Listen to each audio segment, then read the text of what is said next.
So saying, from the pavement he half rose, slowly, with pain, reclining on his arm, and looking wistfully with wide blue eyes as in a picture.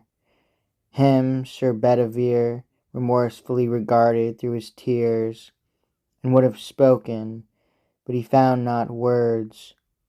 Then took with care, and kneeling on one knee, or both his shoulders drew the languid hands, and rising, bore him through the place of tombs.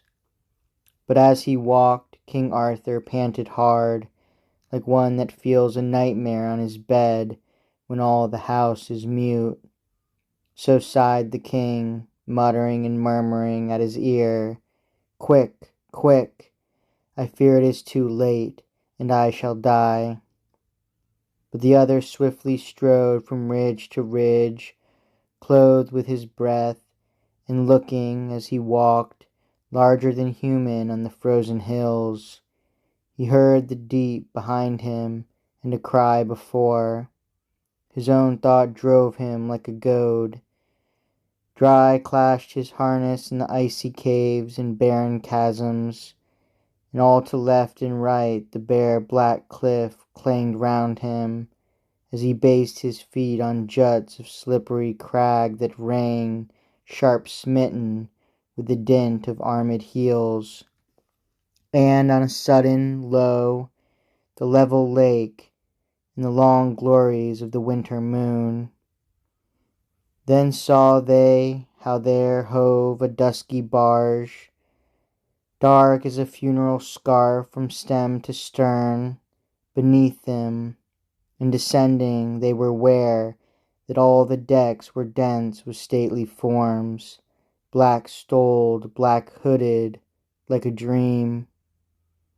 By these three queens with crowns of gold, and from them rose a cry that shivered to the tingling stars, and as it were one voice, an agony of lamentation, like a wind that shrills all night in a wasteland where no one comes or hath come since the making of the world. Then murmured Arthur, "Place me in the barge." So to the barge they came. There those three queens put forth their hands, and took the king, and wept.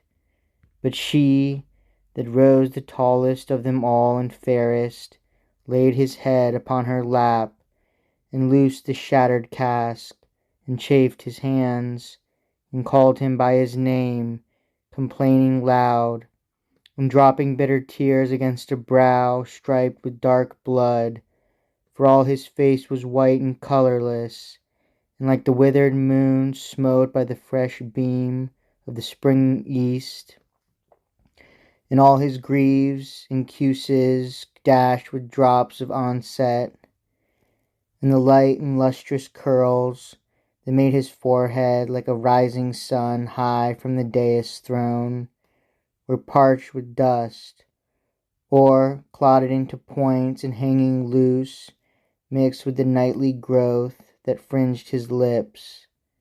So like a shattered column lay the king, not like that Arthur who, with lance in rest, from spur to plume a star of tournament, shot through the lists at Camelot, and charged before the eyes of ladies and of kings.